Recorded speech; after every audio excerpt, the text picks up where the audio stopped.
Tonight we're talking about football. This is my thoughts on American Underdog.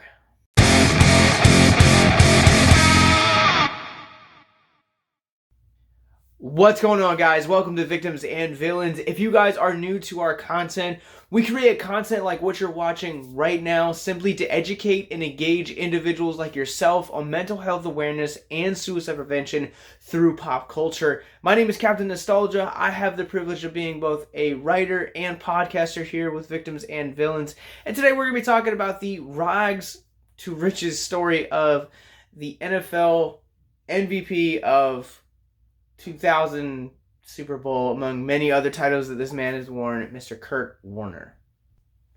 As I previously said, American Underdog is the biopic of Warner, and I'm just going to say this right off the bat. This is the feel-good movie I feel like we need every year to end on. To say that this movie has immense heart would be a massive understatement. And to just give you guys a couple of examples of that, basically, for those of you guys that may or may not know anything about Kurt's story coming into this, I knew nothing about Kurt's story, and Kurt basically pursued a girl that was a single mother of two and instantly fell in love with her kids. Her son was blind, and basically, some of the most heartwarming scenes within this scenes are between her son and Kurt. And by now, I feel like Zachary Levi just feels like the king of heartwarming when he comes a lovable character. His turn as the assassin Chuck is not only funny but also heartwarming. His turn as Shazam and last year in the movie Shazam really got us all kind of in the feels, but also really kind of proved that he had what it took to stand toe-to-toe with magic dudes. I love Shazam, by the way.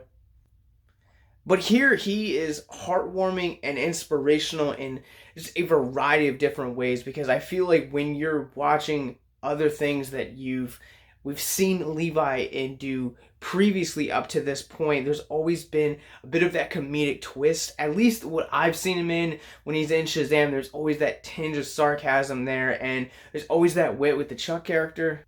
But here, taking center stage as Warren, he proves that he has the acting chops. And while I guess this is a smaller budget film, it nonetheless gives him the courage and the range to show off what he's made of. This movie wouldn't be as good if it hadn't if Levi wasn't in this role. He's charismatic, he's determined, and honestly, this is the best performance I feel like I've ever seen him do. Some of that also comes from his chemistry with Anna Paquin. They have genuine chemistry, and while Paquin kind of feels like I don't want to say necessarily a side character, but she kind of fits into that inspirational woman role we've seen take place so many times before. And honestly, that's not a good thing, it's not a bad thing, it's kind of like an in-between kind of thing, because honestly, it really does work for her character, and she also gets to show a little bit of what she's made of. But again, we've seen her do better projects than this. Nobody really holds a candle to how good Zachary Levi is in this. That said, this movie is inspirational. There are definitely moments where it had me choking up, and it like almost made my heart pull a Grinch and grow 3 times and bust out of my chest like Alien. But I made it through, and part of the reason why are these reasons. First off, I'm just going to say that the writing in this movie is not all that great all the time.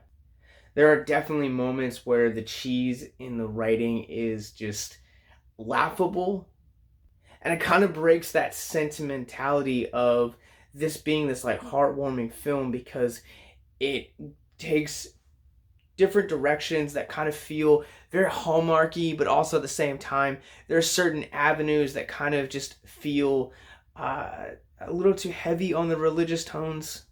And being a man of God myself, I didn't necessarily mind these tones these things, but the dialogue within those certain sequences are extremely cheesy and cringe inducing, to say the least. Probably my biggest complaint about this movie is the pacing and the sense of how it uses time. So the end, kind of the climax of the movie, releases that, oh, Kurt Warner was this, 5 years ago he was bagging and stocking shelves at a supermarket. Here he is playing in the Super Bowl. And so we're led to believe that the movie takes place over 5 or 6 years.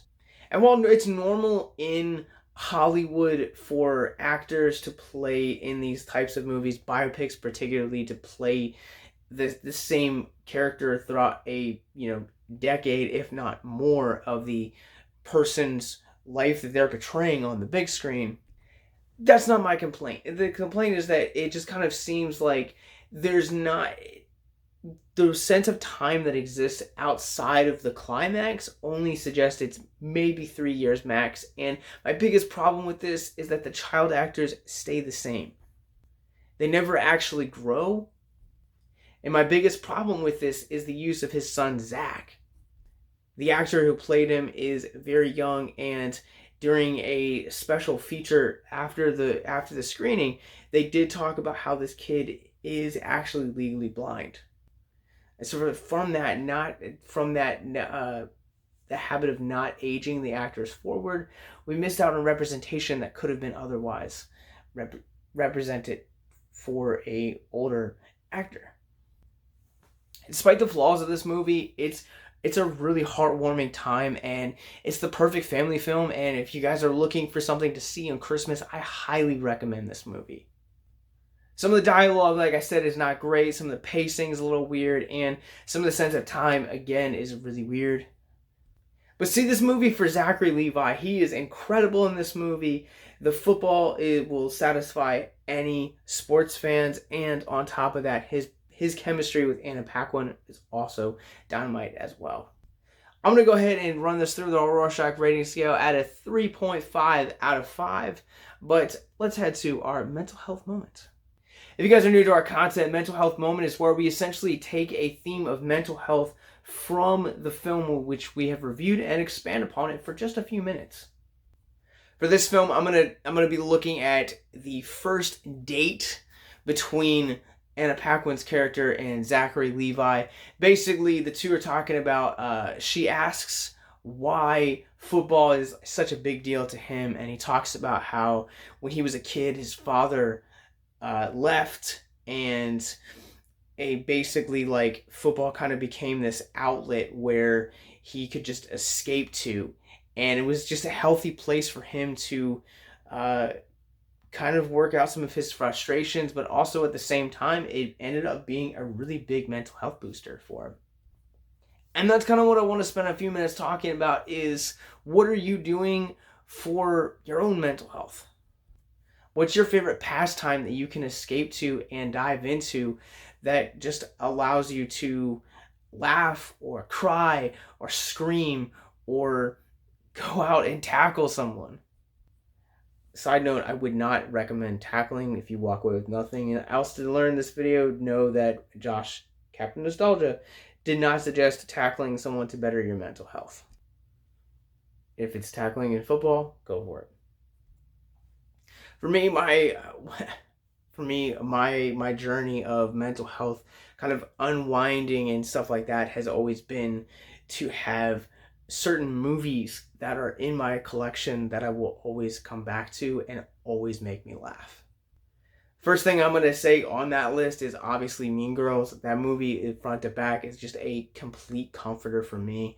I love The Princess Bride as well, and I love just movies that can make me be nostalgic and kind of just bring me back to a simpler time. And that's really what I want to encourage you guys to walk away with from this video, is that find out what works for you. Find out what truly is your football, as Kurt would say in this movie. That you can just kind of escape to and just forget temporarily and just disappear into something else. And just know that everything's going to be okay when you come out of that experience. If you guys need it, there are links in the descriptions below where you guys can check out our mental health resource library. I highly encourage you guys to check it out if you or someone you know is struggling with suicide, addiction, self-harm, or depression. And let me know what you guys think about this movie once you guys see it. It comes out Christmas Day. If I don't see you guys before then, which I probably will, I just want to wish you guys a happy holiday, and thank you guys for checking out our thoughts on American Underdog.